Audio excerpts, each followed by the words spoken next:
iman Kristen harus memimpin dunia, harus membawa dunia kembali kepada Tuhan. Di dalam musik, gereja harus memimpin masyarakat. Di dalam seni, gereja harus memimpin dunia. Di dalam filsafat, gereja harus memimpin pikiran dunia. Ini semua saya kerjakan. Saya tidak tahu engkau kerjakan apa. Untuk kerjaan ini tidak gampang. Bikin musik lebih baik dari seluruh dunia. Kita harus ada ASJ. Kita harus simfoni orkestra.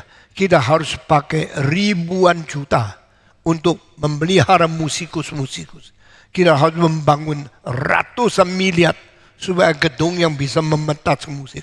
Seperti apa yang sudah dicapai. Untuk memenangkan filsafat, kita harus mempunyai apologetika, mempunyai profesor yang paling pintar, sehingga iman Kristen boleh memimpin dunia. Saudara-saudara, di dalam 1000 tahun terakhir kita melihat Kristen diserang, serang.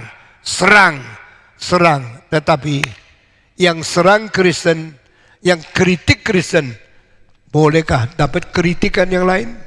Kalau yang menghakimi Kristen sendiri tidak dihakimi, dunia ini tidak seimbang. Bagaimana? Banyak orang tidak pernah pikir ini, tapi akhirnya waktu saya ketemu seorang, ini orang merubah sejarah dunia. Siapakah dia? Immanuel Kant. Karena zaman Immanuel Kant juga ada René Descartes, ada Spinoza, ada lagi orang yang namanya Leibniz. Masing-masing ada di Perancis, ada di Belanda, dan ada di Jerman. Ini semua negara Kristen. Belanda negara Kristen, Perancis negara Kristen, Jerman negara Kristen. Tapi setelah ada orang-orang ini timbul, mereka berani meragukan kekristenan.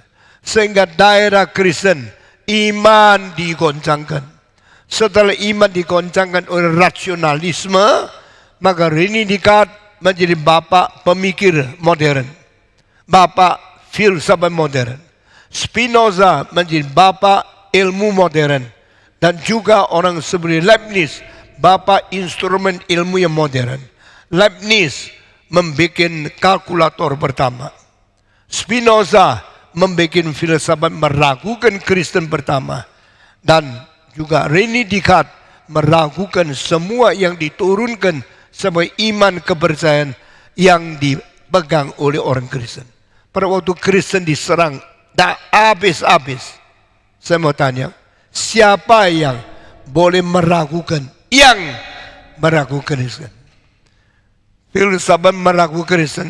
Tak ada orang meragukan filsafat. Ini tak adil kan?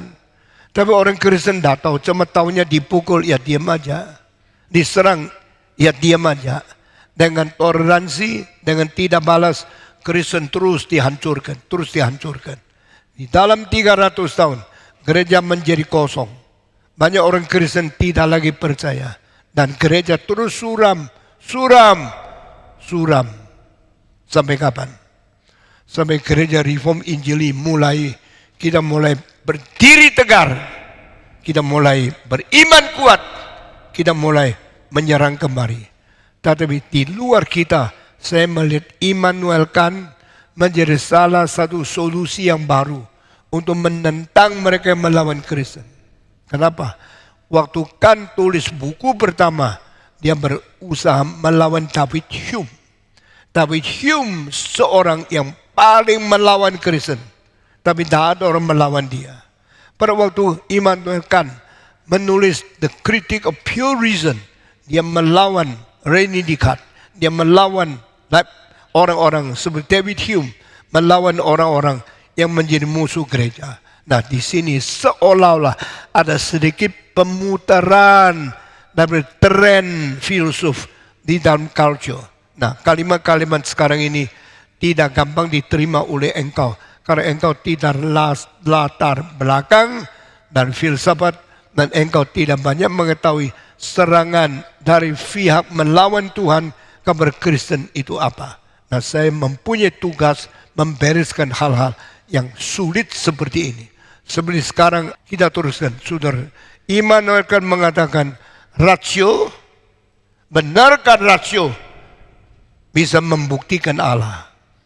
Dia tulis The Critic of Pure Reason. Di dalam Immanuel rasio itu 3 bagian. Satu bagian rasio murni. Bagian kedua rasio pratika. Bagian ketiga rasio pengkritikan atau rasio penghakiman. Maka 3 buku ditulis pakai lebih 25 tahun. Ini orang terlalu pintar. Orang itu pikiran terlalu tajam.